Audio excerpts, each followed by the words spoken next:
सभी का एक बार फिर से स्वागत है आपके अपने चैनल हरियाणा की ताकत पर। और मैं प्रिंस मलिक आप सभी का स्वागत करता हूं। तो भाई बड़ौदा हल्के की जो राजनीति है वह करवट कई जगह ले हुआ है, वहाँ क्यों ले हुआ है वो भी सारी वीडियो उतार श्यामी आती रहे तो हम देखो। अब एक बार बात कराएंगे जो नरवाल खाप के राष्ट्रीय प्रवक्ता हैं, थोड़ी सी एक बार उनसे जानकारी लेवाएंगे क्योंकि एक नरवाल खाप के जो आपने वो कांग्रेस के जो देखे होंगे उम्मीदवार इंदुराज नरवाल उर्फ बालू, तो क्योंकि वह भी नरवाल हैं एक बार बातचीत कराएंगे क्योंकि कर लेते हैं शुरुआत।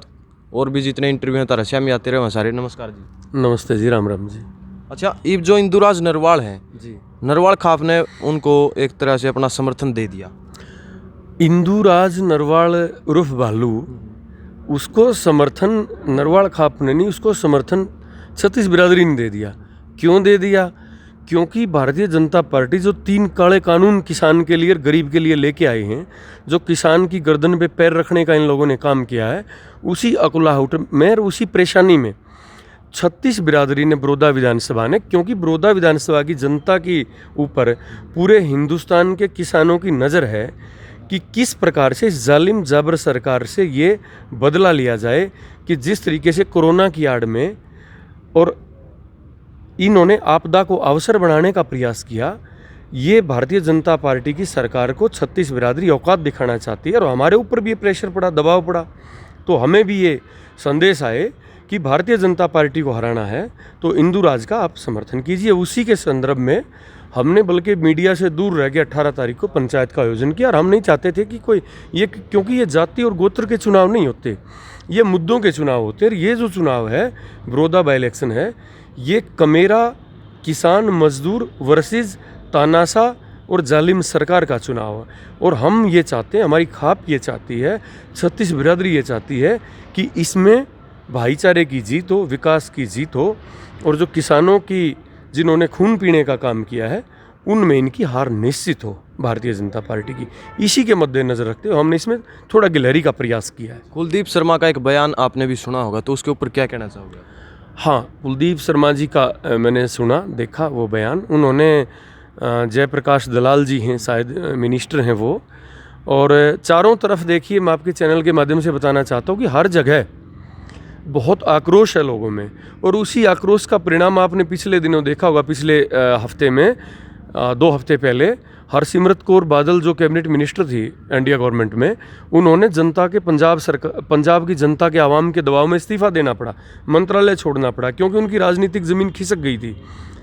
उसी के मद्देनजर लाखों लोग भाग रहे हैं भारतीय जनता पार्टी के डूबते जहाज को छोड़ के। हमारे कोई पूर्व विधायक जुलाना से भी छोड़ रहे हैं, उन्होंने छोड़ दिया बीजेपी को। तो उसमें उन्होंने उसको सत्ता का दलाल उन्होंने कहा, जैसा मैंने सुना है। सही जानकारी तो इसमें कुलदीप शर्मा दे सकते हैं, लेकिन अगर कुलदीप शर्मा जी की कोई खाप के बारे में कोई मनसा है, कोई टिप्पणी है, तो ये स्वीकार्य नहीं है किसी भी कीमत पे। लेकिन उन्होंने जो मैंने सुना है, तो उन्होंने इसमें कहा कि जयप्रकाश जी को वो सत्ता के दलाल हैं। और अगर कोई मैं निजी तौर पे जानता हूँ, मेरे विधानसभा क्षेत्र में काफ़ी गांव हैं, मैं 2 बार जिला परिषद का सदस्य रहा हूँ। हमारे दलाल का 36 बिरादरी ही, सभी भाई, हम भाईचारे से मिल के रह रहे हैं, और दलाल खाप का एक अपना इतिहास रहा है, वो बहुत अच्छे लोग हैं। और मैं निश्चित तौर पर कह सकता हूँ, यहाँ भालू के जो चुनाव में भी दलाल खाप, हम दलाल, नरवाल, मलिक, हम सभी जाट, ब्राह्मण, ये 36 बिरादरी, हम सब बाद में, हम किसान और कमेरा सर्वप्रथम है। अगर हमें जिंदा रहना है तो हमें किसान और कमेरा बन के ही, वही हमारी पहचान है, हमारी वही आइडेंटिटी है। उसी के बलबूते पे हम जालिम सरकार से लड़ पाएंगे। अच्छा, अगर खाप पंचायतें समर्थन देने लगी तो राजनीतिक और एक खापों में क्या अंतर रह गया सर? खाप पंचायतें, अगर कोई प्रत्याशी गलत है, खापें कभी उसको समर्थन नहीं देती। अब भारतीय जनता पार्टी से अगर कोई प्रत्याशी हमारा होता तो हम उसका कतई समर्थन नहीं करते।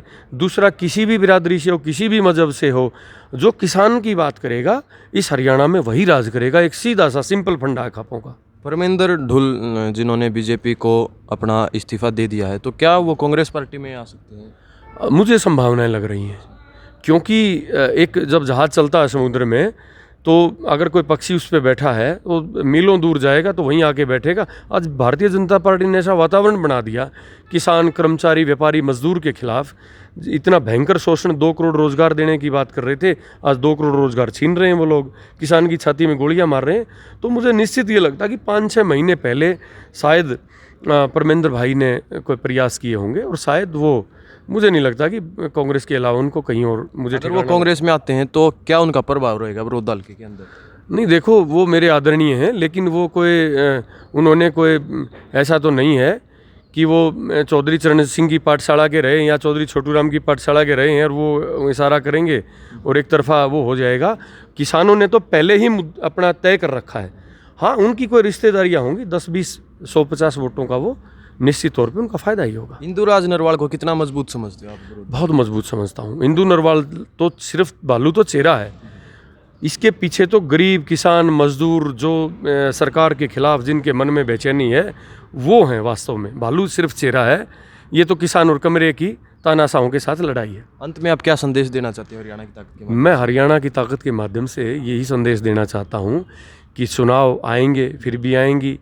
चुनाव पार्टियाँ, वाजपेयी जी भी कहा करते, तो अपना भाईचारा आप खराब ना करें, और ये बेहतरीन मौका है भारतीय जनता पार्टी की सत्ता को, ये क्योंकि जो एक कुर्सी बरोदा की आपने एक टांग अगर खींच ली, तो मुझे ये लगता है कि ये सरकार लड़खड़ा के 1-1.5 महीने में गिर जाएगी। जी, तो भाई वीडियो देख लिया आपने, वीडियो को ज़्यादा से ज़्यादा शेयर करना, चैनल को सब्सक्राइब कर देना, कमेंट्स में अपनी राय ज़रूर बताना।